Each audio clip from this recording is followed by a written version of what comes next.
through what can only be described as a serious set of indiscretions on all of your part, the chairperson of the Virginia Society for Technology and Education. I'm pretty sure Pokémon Go is communist plot. Boy, are you in the right place to get fired up about that. I'm the author of Insurrection, The Teacher Revolution in Defense of Children, a book on educational pedagogy and philosophy that espouses the elimination of the standardized testing commercial complex and the removal of power from non-educators from public education. If that sounds like something that's up your alley, please, by all means, join me on social media and buy my book, available in fine bookstores everywhere. I'm also the author of Paperless Research Writing, which has a secondary title so long that it won't fit on the slide, but suffice it to say, it's about utilizing Google to teach research writing K through 12. I was the first Google Apps for Education certified trainer in the Commonwealth of Virginia, and try to stay on top of a joke like that there. I have the privilege to be the instructional technology coordinator for the largest net zero energy school ever built in the United States. We put out enough power every month to power 2 full-sized American family homes for a year. That's beyond our power generation needs internally.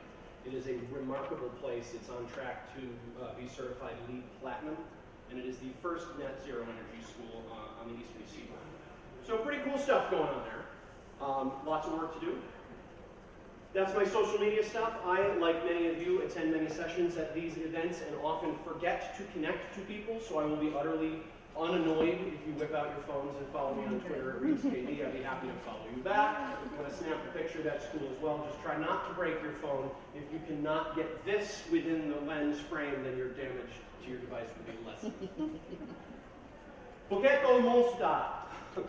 Pokemon has been around since 1995. It originally started as a Game Boy game, believe it or not. Many people are familiar with the card game, but the Pokemon Game Boy game actually came first. It is a romanization of the Japanese phrase Pokémon, which is Pokemon. It is not Pokemon. It is not Pokeman under any circumstances. I will be speaking to you today for all the things that I want you to know when you're working with your kids, right? So one of the fastest ways to let them know that you have absolutely no earthly idea what you're talking about is to mispronounce it right out of the gate. Pokémon. It is now one of the top 4 largest game franchises in the world. Does anybody know number 1? It is Super Mario Bros. That's exactly right. Now, the reason that I have to say it's in the top 4 is it depends on how you measure things. Titles sold, total annual revenue, number of players, maximum play time. It's hard to tell which comes first, other than Super Mario Bros., which in terms of all of the major indicators from industry indicates that it's number 1. That having been said, what comes in the next top ranks is up for debate, but Pokemon is always in the top 4 for any of the major industrial indices. Pokemon Go itself is AR, it's augmented reality. We'll be taking a look at that a little bit today. I actually have my personal phone with my personal avatar and my personal Pokemon account, so we're going to take a look at that. You do not need to have Pokemon installed for this particular session. If you do have it installed and want to play along, you're not going to annoy anybody. Launched in 2016, and within the first 34 days of launch, had 100 million installs and generated a revenue of $268 million. 80% of users using it on any iOS device do purchase something in-app. The daily Android user in-game time as of last month was still, even after the fall off from peak, 43 minutes a day. And we estimate, there's very difficult gymnastics involved in tracking this, but we estimate about 15 million players a day. Suffice it to say, it's relevant to the kids in your school. Regardless of what age group you teach, it's relevant because it's where they are. Something that I talk about frequently and something I write about extensively in my book is we have a fundamental, not just a professional, but an ethical responsibility to go where kids are and not the other way around. I was utterly failed by many of my classroom teachers, particularly in mathematics in middle school, because no one ever took the time to identify the things that were relevant to me, and as a direct consequence from that, developed both the psychosocial shame and inability to perform mathematics as well as failed to gain skill mastery. So by us doing things as lightweight as changing the integers we talk about from what the worksheet says to the integers we talk about in Pokemon, just that alone has pedagogical relevance from an educational technology perspective. We'll get to more of that later. In order to play this game, the big thing is you have to have a GPS chip on your device. External GPS trackers, maybe, maybe not, usually not so great, right? Those of you who still have legacy iPads with a wide 30-pin connector, I have this little external GPS. You're supposed to stick it in, and it works okay for Google Maps, but every time I've tried it with Pokemon on any of those 30-pin devices, it just doesn't work. I have had people tell me that they do have some external GPS devices that work pretty well, but the bottom line is that it needs a consistent GPS location for the game to work correctly. It's a little bit of a shame. In Arlington Public Schools, where my school is located, actually one of the developers who works for Niantic, which is the parent company that built this thing, works in my school district, which is kind of awesome. We have a direct hotline to Pokemon. And we've said, like, isn't there a way, because you can get a lot of the game without having precise location. Wouldn't that be great if we could just flip that off, even if it's a crappier experience, and thus far we don't have that. So GPS chip on board is really important. Beyond that, any device will be fine, with the exception of Linux, unless you're using an emulator. Here's the premise, and again, this is 101. So those of you who are like, dude, I'm already like level 20 right now, you don't need to tell me that. Well, then you didn't read the description of this session. But I am going to take you through the basics in a 101. I'm going to take this both from a teacher perspective as well as try to give you information that I think will be relevant to your kids. Because I want you, and when I walk through my hallway at my school, that's my phone case, right? It doesn't take much, but I get buy-in from kids just by identifying as someone who gets what they get.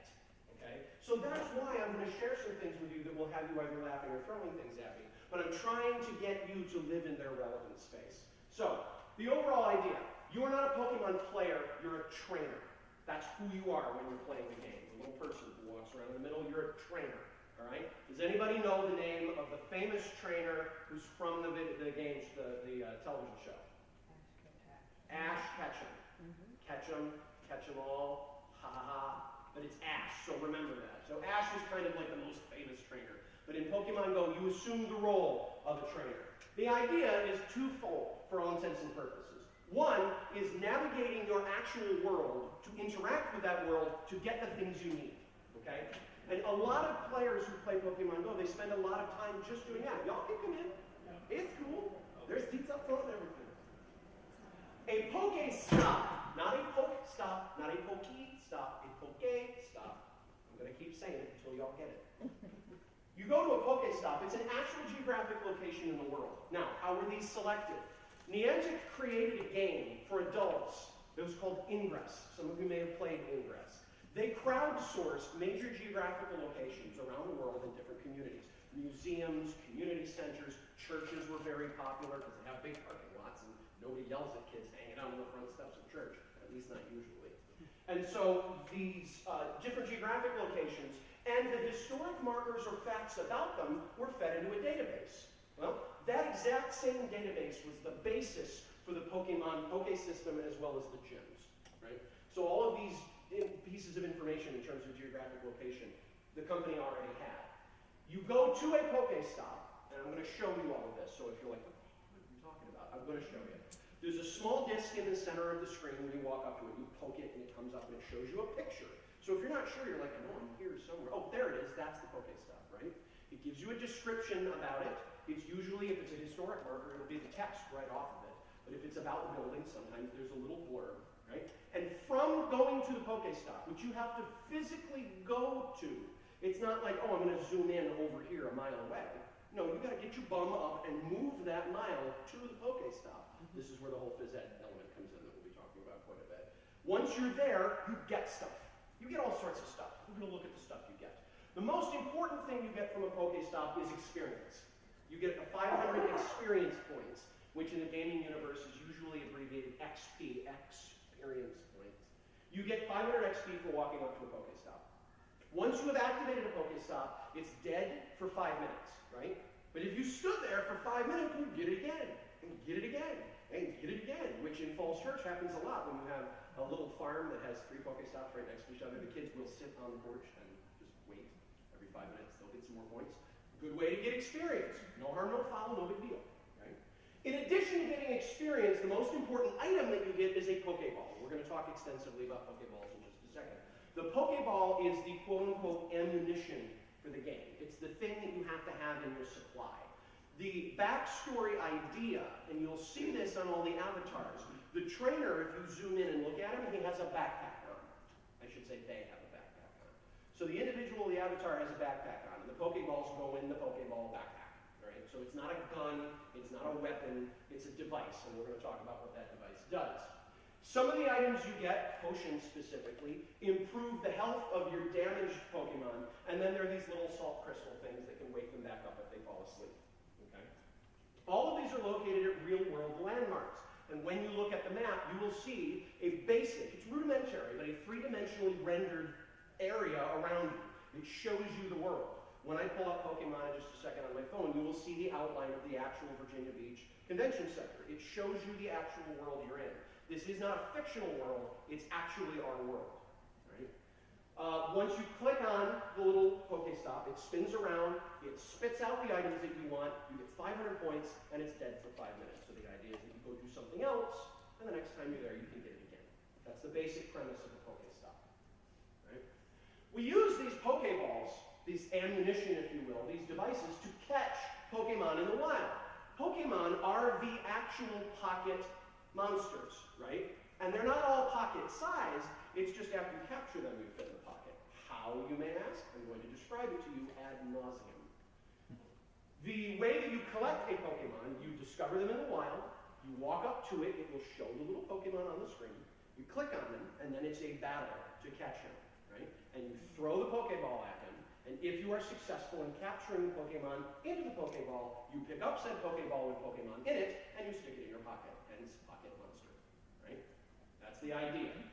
Now there's a mechanism that will show you what Pokemon are out of your little area.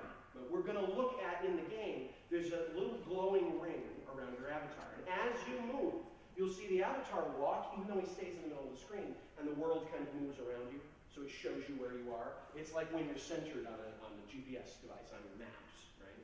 And you'll see the Pokemon, and you walk up to him and you catch him, right? We're actually going to do that here.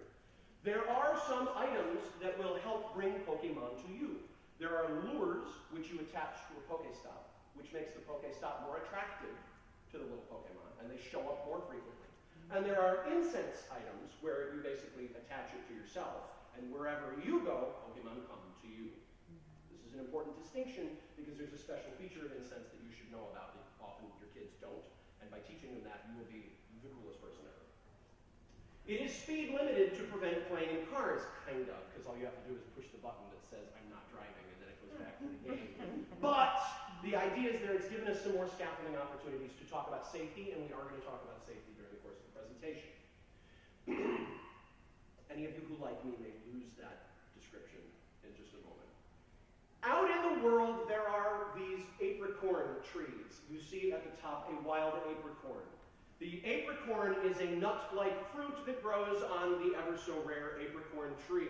Many thousands of years ago, the original craftspeople of Pokeballs realized they had these large magical monsters in the universe, but they had no way of taming them and securing them, because it is, after all, as you know, very inconvenient to carry around a dragon the size of a small building upon your person.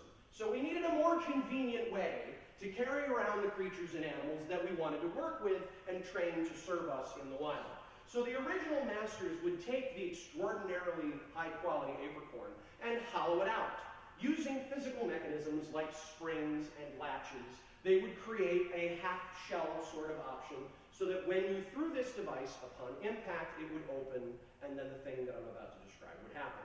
Nowadays, of course, we do not rely upon such archaic technologies and have the modern Pokeball.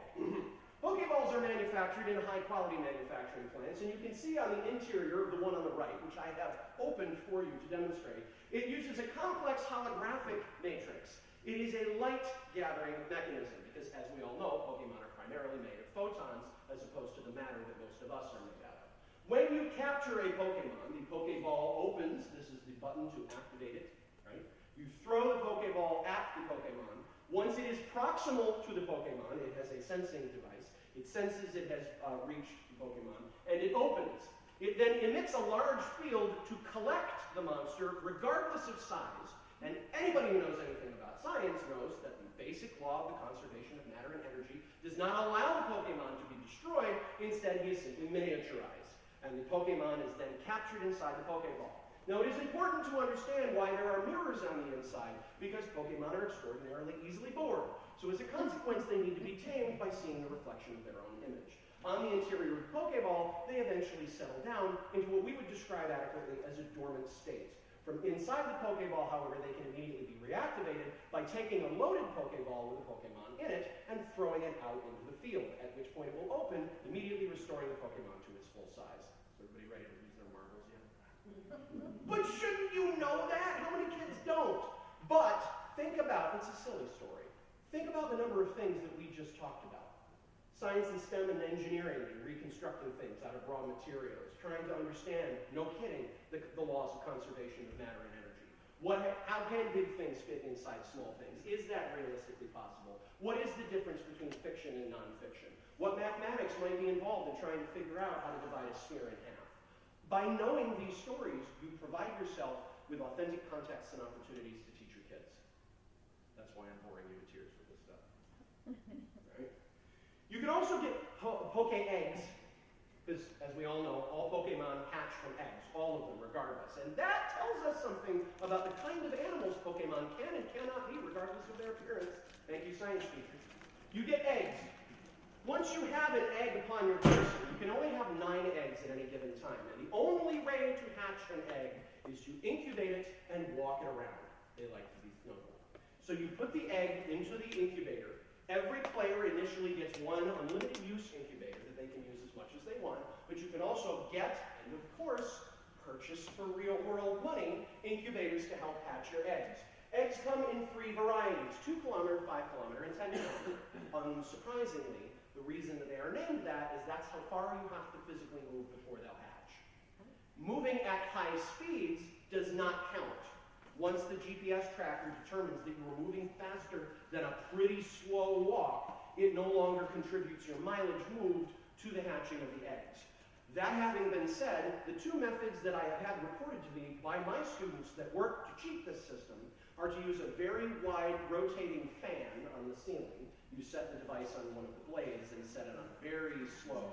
Now it has to be a fairly wide fan, as my students have reported. Small fans don't work, but a very large circumference. We have at Discovery 2 very large 20-foot wide fans. I'm sorry if this offends you, but it's actually called a big ass fan. That's the name brand of the fan. I have been asked by several students if there's any possible way we could get a scissor lift so that I could place a variety of devices on the BAF so that I could really help to hatch those eggs. The answer, of course, is I don't think so. I'm doing that, but you're not. The other method that I must say, and this, again, you want to talk about innovation in kids, just ask them to come up with this. Model trains have resurged in popularity. If you have a very large model train set, you can get to go around the perimeter of your room, and while you're at school, it's as if you are hatching your eggs. So there are a number of ways around this, but the idea is that you are physically moving in your physical world. The farther you walk, the stronger the Pokemon. A 10-kilometer egg hatches a much more powerful Pokemon than, for example, the 2. The incubators are rather rare. This is one of the ways that they monetize the game, is because you can only have 9 eggs at a time, but you can't throw away an egg. So once you got it, which maybe has some health or child care ramifications if that's your curricular area. Once you've got an egg, you have to take responsibility for it. You can't throw it away. So if you want to get rid of your crappy eggs, you have to have an incubator, and since incubators are rare, you've got to pay for it. I mean, you don't have to. That's what they're hoping for, right? You can find incubators from Pokestops, but they're extraordinarily rare. Now, the idea, once you have any questions so far, a lot of people are like, what the heck is going on? The idea is that you want your Pokemon to be stronger, because the first Pokemon you catch is going to suck. They're not very strong. They're just teeny little things. But once you work with them, you battle them, you fight with them out in the real world in these things we call gyms. We're going to get to that in a second. Then you get to make them stronger. But in addition to that, beyond just making them stronger, most Pokemon have evolutionary forms. They can become much stronger versions of themselves. I'm going to show you an example. In order to evolve a Pokemon, you need 2 reagents. You need to utilize candies and Stardust. It's a game for kids, sorry, right?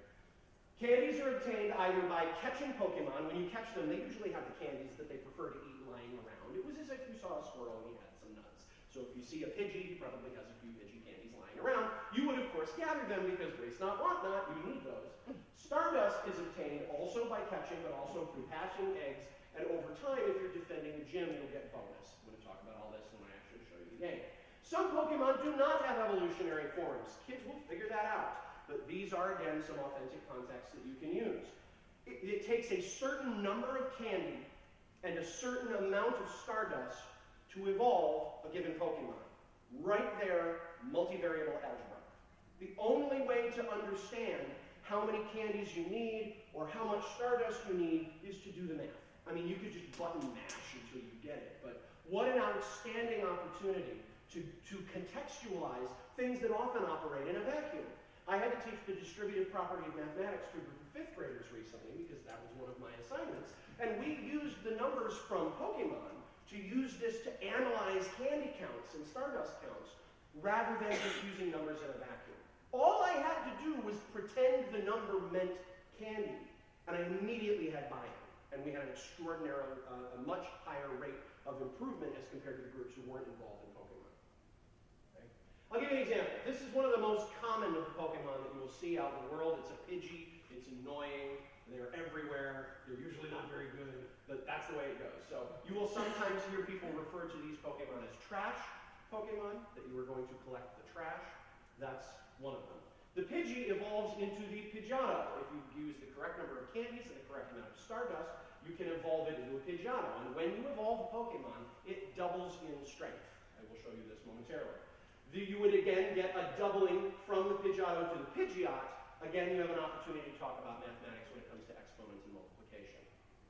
Right?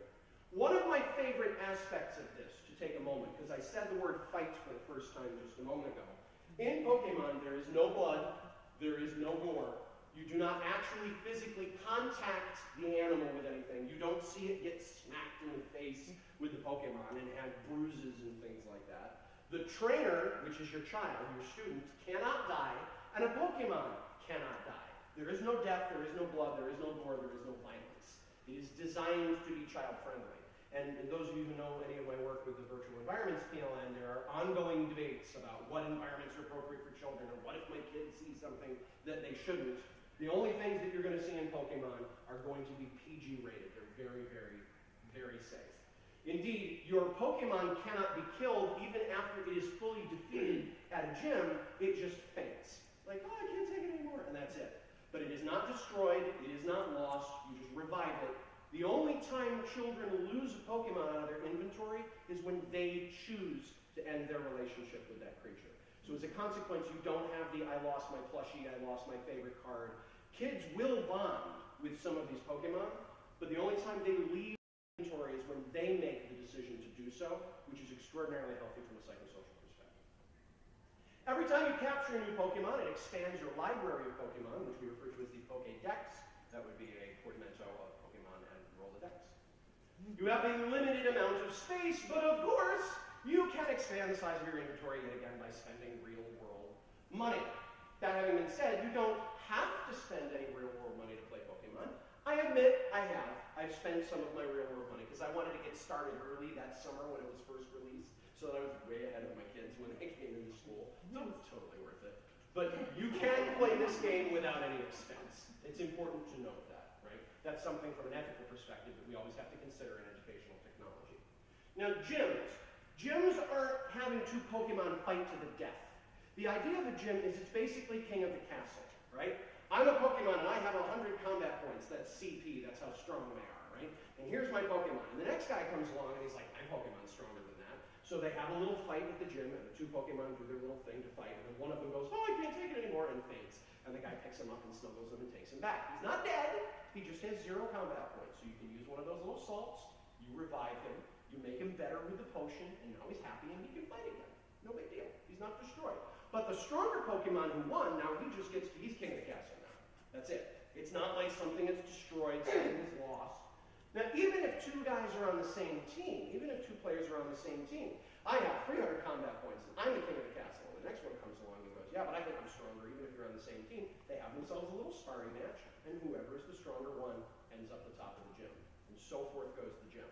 The more Pokemon who are at a gym, indicating more people spent time there, the more bonuses and rewards you get for spending time at that gym with your Pokemon. Right? There are 3 teams. Choose your team carefully. You might want to survey your kids to figure out which teams they're on. The idea behind the teams is that they have certain philosophies. They have certain qualities about them. And in the introduction, if you've never played Pokemon before, when you first create your account, it'll walk you through and it'll tell you about the 3 teams. There is no gameplay difference between the teams. It's just a team. You just pick the color, right? That having been said, depending on your geography, if you pick a team where there's nobody else on your team around, it can be challenging to win and hold a gym. I happen to be Team Mystic. Team Mystic is, in philosophy at least, is supposed to be about expanding your knowledge about the world of Pokemon, whereas Valor is about kicking butt with the strongest one, and Instinct is trying to accomplish everything that you can. They're like completists. But that having been said, you'll see kids pick different teams. When I go into a classroom and they say, Mr. Reeves, what team are you on? I'm like, Team Mystic forever, represent, what's up? I get a couple of kids who are excited, I get some kids that aren't, and if the kids that aren't excited because they're not on my team, I'm like, then let's go to the gym, let's battle it out with our Pokemon.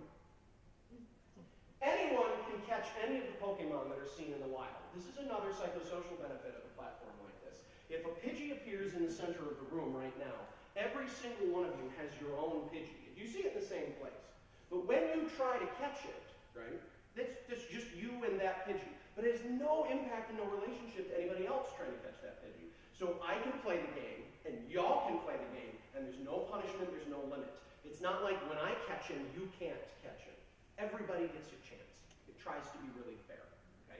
Now, when you're fighting a Pokemon, if you're trying to catch him, if you just keep lobbing, like right now, if I had a series of tennis balls, and I just started throwing them at your head, just one at a time, right? You're like, stop it. So it's win it. After like the 6th or 7th one, you might be like, I'm out of here. Like, you're not going to keep doing that. Eventually, a Pokemon will run away. If you don't catch him in time, he's going to be like, screw this noise. Like, this is boring. I don't want to do this. I'm going to find those candies and stuff my face with them. Right? Like Twix out of a bowl. Like more like we're at VSTE. Like M&M's out of a bowl. Who would be kidding? Right? There's one exception. And a lot of kids don't know this, and I don't know why. If you use an incense, which remember, that makes you. Allure is for Pokestop. The incense makes you very attractive to Pokemon, right? You get a bonus Pokemon that no one else can see. And a lot of people don't know that. So when this Pokemon appears, a lot of people will be like, oh, and it's usually one level stronger than the other Pokemon around. Somebody will inevitably, and this is one of those etiquette things, they'll be like, oh my god, a blank! And everybody's like, oh my god, man, what are we talking about? I can't see it. It's because he had the incense on, and it's just for you. It's a secret. It's like an Easter egg in the game. But it's good for you to know that, right? Because you're like, what is he? He didn't have one. He did something to me. Did he have an incense on? Now you know, and knowing is half the battle. There is no winning. There's no end game to this. The game goes forever, right? You'll eventually get to the point where you'll top out, and they'll eventually up the level cap. But there is no end to the game. You just keep trying to make them stronger and gather as many Pokemon as you can and hold on to your gyms. A couple of things to know before we actually get into the game. Anybody got a time check? 1:13. We're done at 1:45. God, I'm right on track. That's awesome. Okay. So I encourage you to work with your educational technologist about this. And if your ITC doesn't know squat about it, now's the time to learn. But there are 3 things on Twitter that I encourage you all to know about. There is a handle that's at Pokémon Go EDU. It's an aggregator. It will retweet information and share information about how to use Pokemon in your classroom. Hashtag Pokémon Go EDU and straight up hashtag Pokémon EDU. It's just one of those competing things, you know. It's like EdChat, EdReform, VAChat. Like sometimes there's retweets, double tweets, whatever. But they're both pretty good hashtags, right? But I encourage you to utilize everything that we've talked about and what we're going to see right now in your classrooms wherever you can. We'll have some time for Q&A at the end. So let me flip over here. Let's do this thing! Hopefully nobody will bump in and throw notifications up on my screen. All right, does this bug anybody in terms of lighting? I want to eliminate some of this glare. Everybody cool? I know the light contrast can be a big deal for some folks. Okay. Make sure you can see the game. Focus. Pokemon. Initial loading of Pokemon Go can take like a good couple of seconds depending on the speed of the device. But inevitably you'll hear this little intro song that will become ubiquitous in your life if you start using it.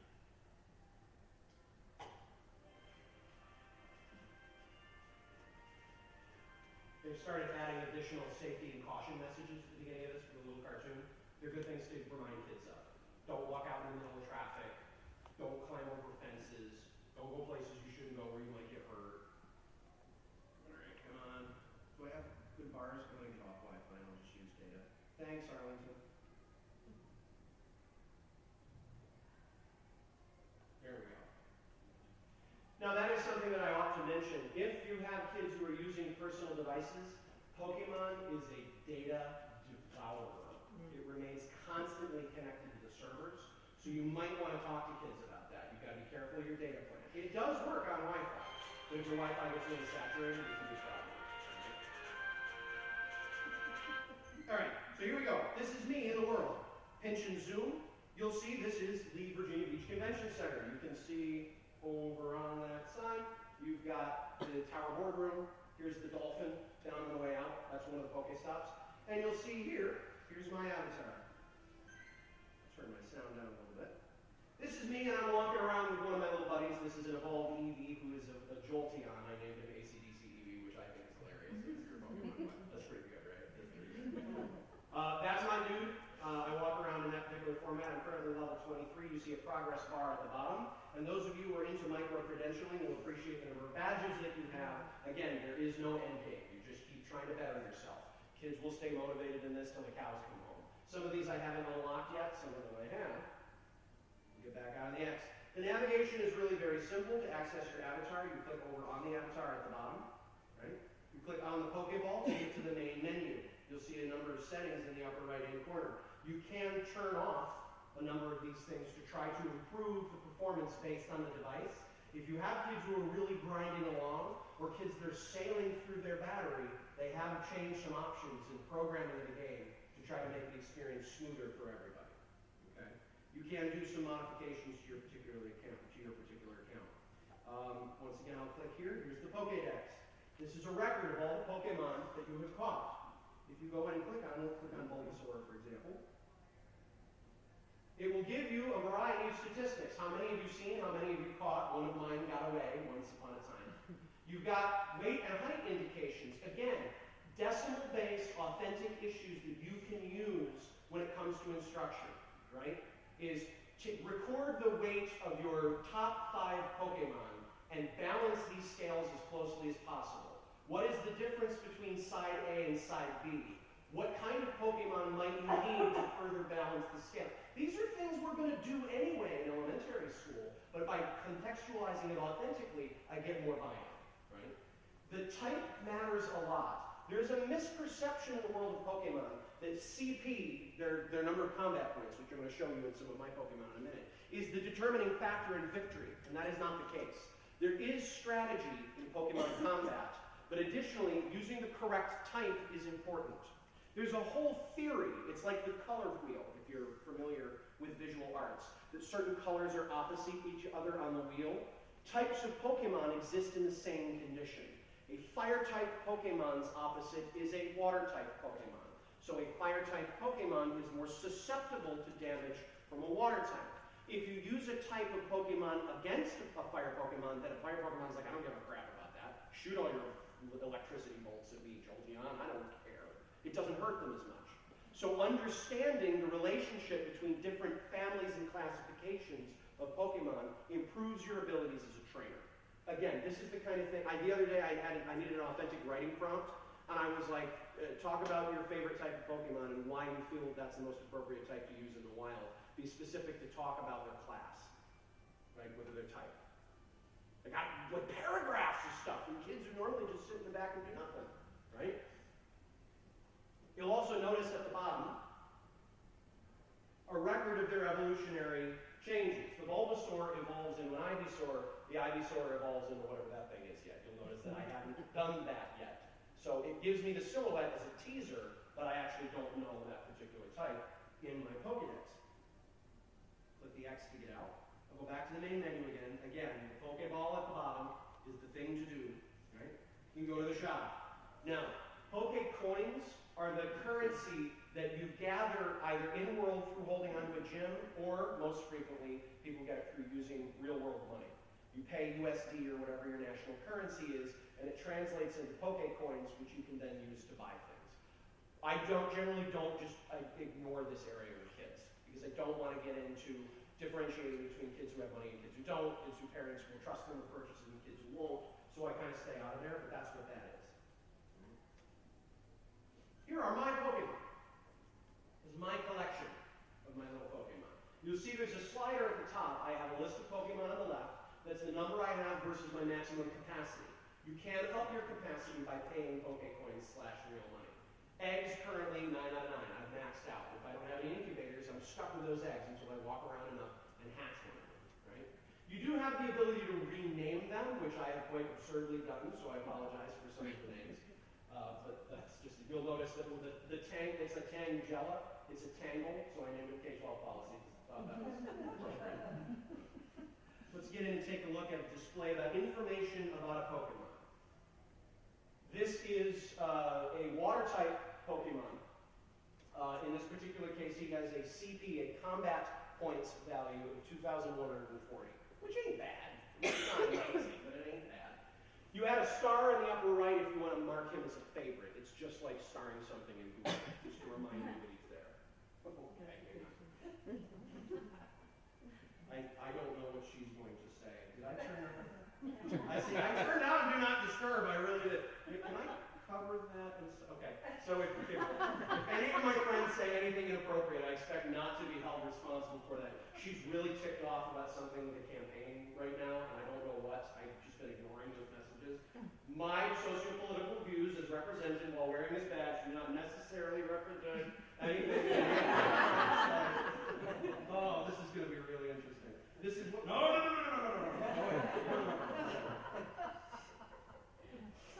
Just don't pay no attention to that woman behind the curtain. You'll notice. Because I know this is being videotaped. This is going to be really. Hey, Randy, you're famous. The bar in the center shows how many hit points, health points they have, HP, right? Combat points, strength, health points, how healthy they are. Now remember what I said before, when you fight, that bar eventually goes down to 0, then you have to wait them back up with your little smelling salts, heal them with the potions, and that bar will go back up. It changes color from green to yellow down to red in a gradient to show you how healthy they are. You see your weight, you'll notice a little indicator, in this case, he's extra small, he's kawaii, he's petite. You'll see his type with an indicator as well as his height. Stardust and Eevee candy. Stardust is the amount of Stardust that I have in my inventory. Again, you have to have quite a lot of Stardust to evolve. I'm actually going to waste some of mine. I'm going to waste some of mine and evolve some of it just so you can see it. And the numbers of candies that I have of that type. This is not an Eevee, right? Eevee is the base type. Let's see if I have an Eevee in my inventory. When Pokemon evolve, yeah, there we go. This is an Eevee in its natural habitat. Are they cute or what? Like, I love these little guys. And they make the greatest little sounds. So when you click on a Pokemon in this view, yeah, he's adorable. That's him doing his little attack. You'll note it, that was his actual attack. When you're fighting in a gym, he'll do that, but he doesn't walk up and like, kapow, to the other one. There's no actual contact. There's no violence, right? This is one of those things that I really like. We don't have to get into the whole, yeah, I beat him up kind of thing. This is an Eevee type. Eevees are the only Pokemon that can evolve into a wide variety of forms, right? An Eevee, depending on a number of factors, the most important, does anybody know the secret to evolving Eevee? Yeah, you have to rename them. You have to name them correctly. And the name that you name them is, and I'll let you Google that if you're really But interested. you can only do it once. Right. When you rename it, the initial Eevee, right?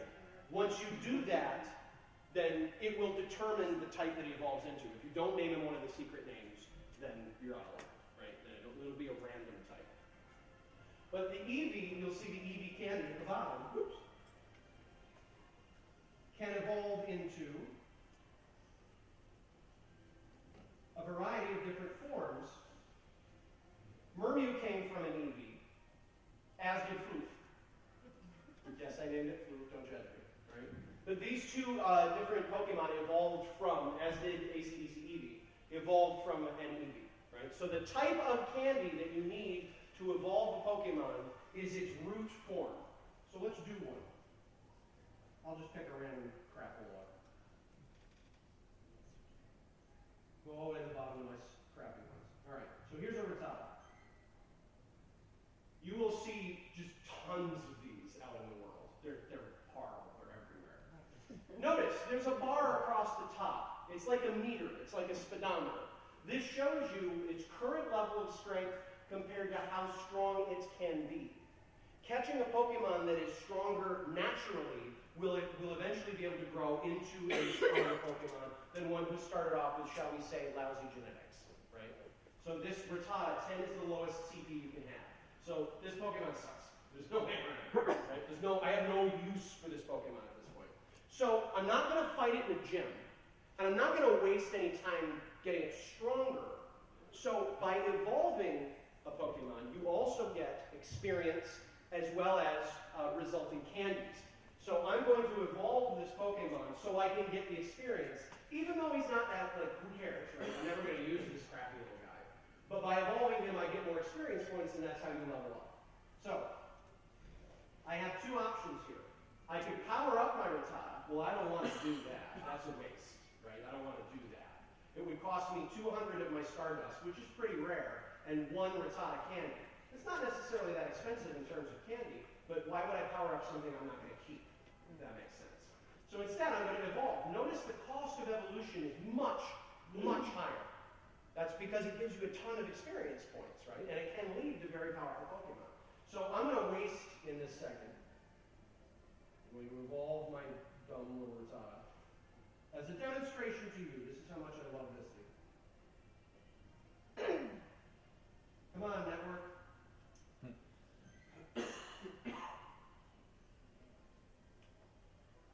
We're not going to do it, are we?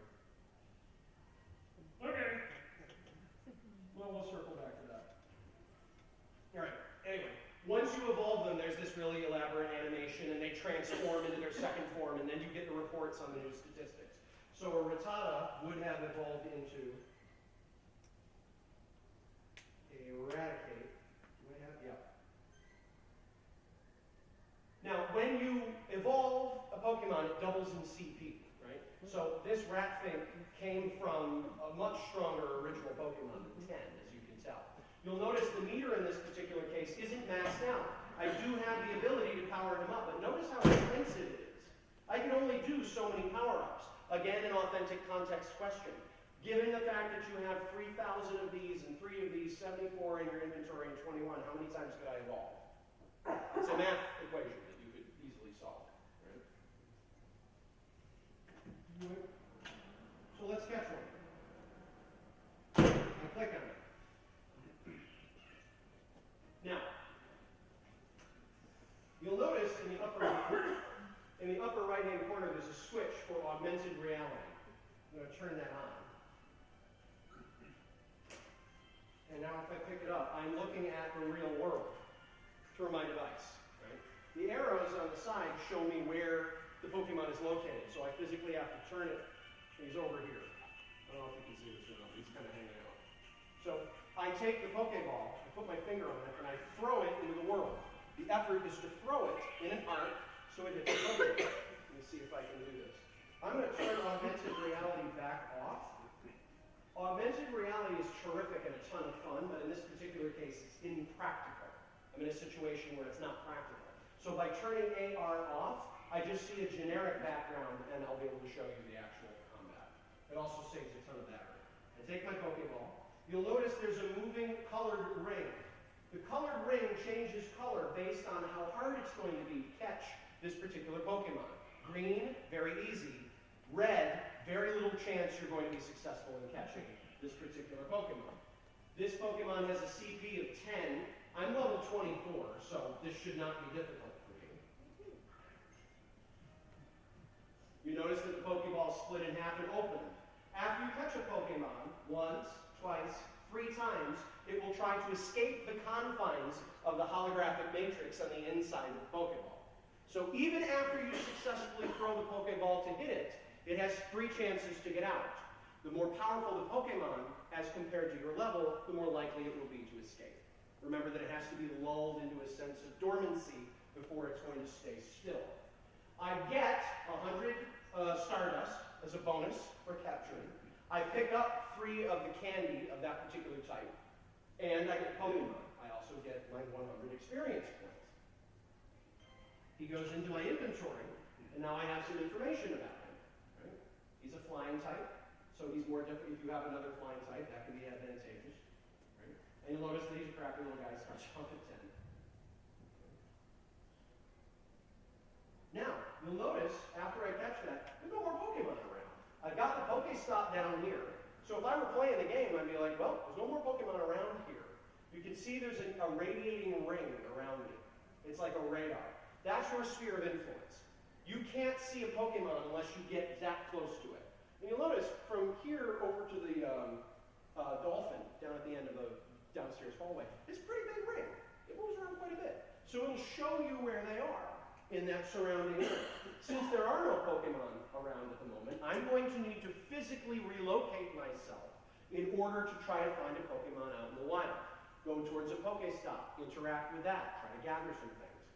This has some ramifications if we're looking at health and fitness. That's a particular priority at Discovery Elementary School.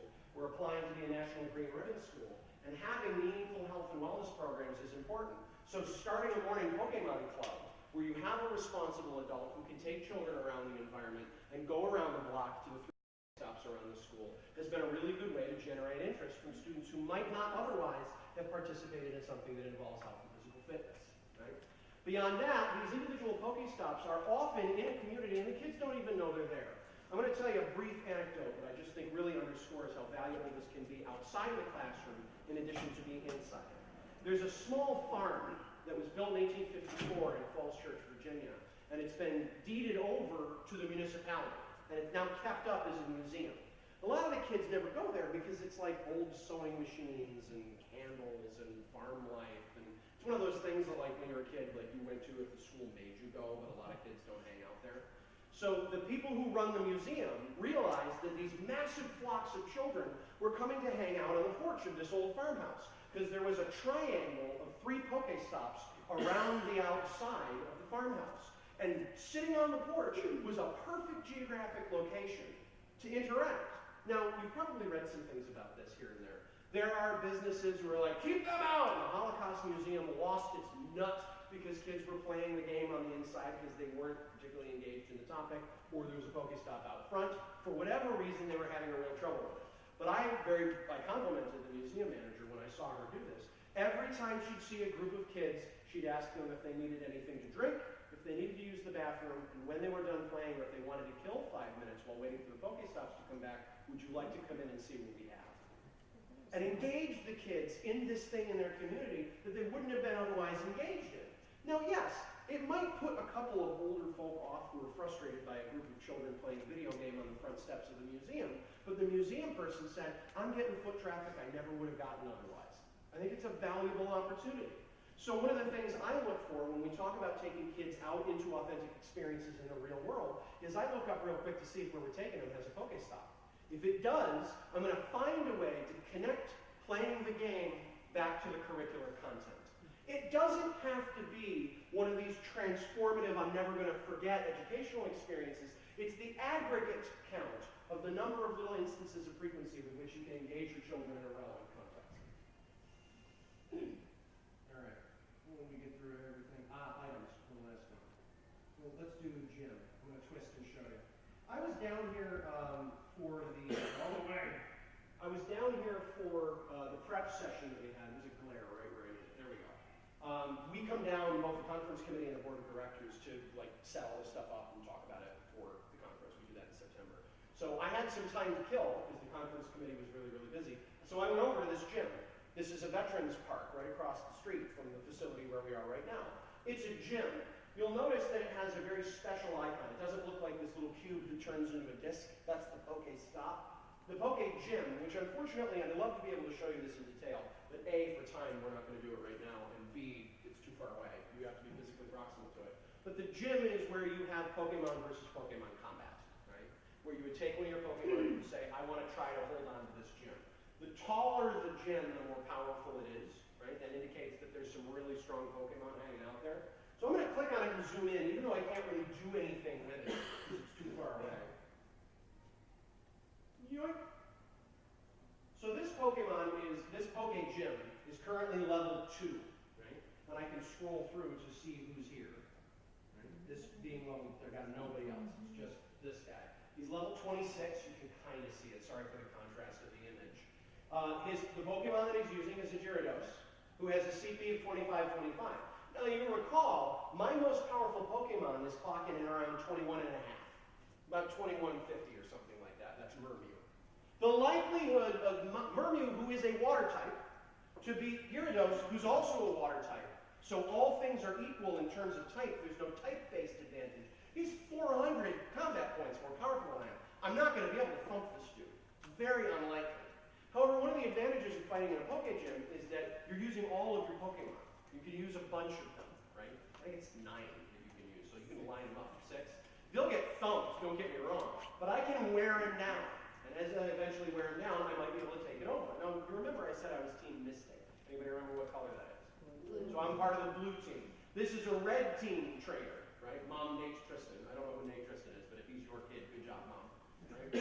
So this particular individual is on an opposing team. So I would, if I was able to defeat Gyarados and take control of the gym, that little rotating icon that was red and showed the picture of Gyarados would change. It would then be blue, it would show a picture of Murmew, and I would be standing there as king of the mountain. Right? Now, if you're a yellow team person, and you see this change hands, and there's like a little animation on the screen when a gym collapses and it turns back into a gray one, and then you can capture it again, you might immediately be like, dude, 2100? I got a 3K that could take that guy out in no time. So once upon a time, I wanted to capture and hold my first gym. So I went to the Panera Bread on Route 7 in Falls Church, and I went there and I fought until I held the gym. And I was like, I'm going to do it, because you have to hold it for 24 hours in order for you to get any bonuses, right? So I'm like, I'm going to hold it. I just want to do it once, just so I can say that I did. And I didn't know what would happen yet, because I hadn't played the game that much. I was a newcomer. So I went down, and I fought, and I fought, and I fought, and I finally held the gym, right? So I'm all proud of myself, like 11 o'clock at night, and yeah, man, I did it. I went to bed, and I woke up to, I don't know, get a glass of water or something. It was like 2:30 in the morning. This is over the summer, and I'm insane, but you figured that out by now. And I look, and I'm like, the gym had gone down from where the level that I left it at. I left it at like level 5 or something like that. And I could see it had gone down a little bit. What the heck? So I zoomed back out. I zoomed back in, it had gone down a little. Right that second, some snert down the road, some opposing team person was trying to take down my gym. So I put on my clothes at 2:30 in the morning, and I went down to the Panera Bread, and I didn't see anybody. I'm looking around. I can't figure, okay, well, somebody's still fighting. So I got in, and I started fighting back. And so for the next hour, I managed to fend it off. And as I'm getting my stuff together, all proud of myself, and it was about 3:30 in the morning, and I got to work the next day. But I held my gym. It didn't last till 6 a.m. It was a noble effort. But as I'm walking out, I'm like, where is the person who's doing this? And I realized that it's over an apartment building. And I'm looking up, and there's one, I love it. There's this little window, like 7 stories up, and the kid can't be but this big. And he's, go to bed! He did not go to bed. He kicked my rump in a very severe way. But you will see a lot of people who are near gyms hold on to them pretty handily. I will say that the one here at Virginia Beach tends to stay low in level and change hands a lot. So if y'all got nothing to do later, if you want to practice, if you're Team Mystic, then you should go over there and do that. Now, if you're Team Instinct or Valor, you people have conference sessions to attend, and I expect you to stay away from it. The bottom line here is that while there's a lot to know about the sophistication of actually getting really good at the game and being a really strong trainer, the bottom line is that there's a lot of statistics and math in here associated with the Pokemon that's going to allow you to use that in an authentic context. It is additionally a way to get your kids out and moving in the environment, interacting with historic landmarks, interacting with other members of their community. Got a time check? Good, because I got one more thing that I want to say from an educator's perspective, because I think that this is important. When I went to that farm, the one that I told you about previously, I'm going to change the input on this. When I went to that farm, I noticed something important, and I've seen it happen again and again and again. I don't have any hard research on this, and I try to be a hard researcher, but in this particular case, this is all anecdotal. That having been said, I've seen this like 12.5 times now. So I'll share it with you for what it's worth. There was a group of what I would estimate to be 10 to 12-year-olds playing the game, and they were sitting around a tree. It was a really nice day out, and they were interacting with each other and having a really good time. Some of them very obviously knew each other. Some of them, as other kids would come up, did not, and they would actively invite people to come over. Even if they weren't on the same team, that age group would congregate. Simultaneously, a group of late 20, early 30-somethings were congregated in a separate place. They were on the same property, interacting with the same Pokestops, catching the same Pokemon, but they weren't interacting because they were so disparate in terms of peer group, right? There's a self-separating gamer code that just kind of says, like, leave the little kids alone, dude. You're like 30 years old, right? While that was happening, and I've seen this happen a lot, but this was my favorite example, is my little alarm bells as an administrator immediately went off. This somewhat unkempt gentleman couldn't have been any younger than 60. Kind of came over, didn't have an electronic device, didn't appear to be playing Pokemon, didn't have any kind of school accoutrement that would make me think that, oh, maybe you're a local ed leader or something. Came over and made a beeline for the 11-year-old crowd. And they came over and he was like, hey guys, what's up? You playing Pokemon? And all like, they don't want it. Two of the people from the other group came over and they were like, hey dude, if you're playing, why don't you come play with us? No, really, why don't you come play with us? And he left. There's an awesome phenomenon in terms of pro-social behavior that I see time and time and time again. Adults taking care of random stranger kids and random stranger kids taking care of each other. Now, yes, I've seen all the same reports that you probably have. Local person got mugged in a knife fight in the thing because they were playing Pokemon in a place they shouldn't have gone. Or, hey, do you want to come? I saw a Pidgey, or excuse me, I saw a Meowth this way, come with me, and then they put him into a tough situation. Yes, there are some bad things that happen. And yes, we need to teach our kids responsible use of ed tech. But how is this any different than anything else? Every piece of educational technology that we introduce or integrate in a meaningful way into our curriculum has some degree of safety overhead. We have acceptable use policies. We have best practices. We want to educate kids to be diligent about cyberbullying online. I don't think this is different enough to warrant not using it. I really don't. And on top of that, where I have no anecdotal evidence to show you of kids being positively pro-social and self-policing in the chat bar on the side of a Google Doc, I do, however, have anecdotal evidence that has shown me that out in the real world. And I think one of the reasons why is it's face-to-face. It's not mystery character behind the screen. It doesn't have that aspect of anonymity that we often have to struggle with in the social media sphere. When you're talking to somebody, you're actually talking to them. If any of your parents or administrators have concerns about kids not getting enough personal interaction or socialization, this is a great in. This is a huge in. If you're talking to people who are saying, I'm sick and tired of ed tech because it's driving people apart and they're spending time talking through screens and not to each other, in order to experience this game socially, you go out and you talk to real people. And I have seen time and time again really good pro-social interactions and behaviors from the widest variety of people. If you have any questions about this, I'm very happy to answer them. That's all for this particular session. I hope that you will at least download it and try it out, even if you don't become a level 30 master of anything. Getting familiar with it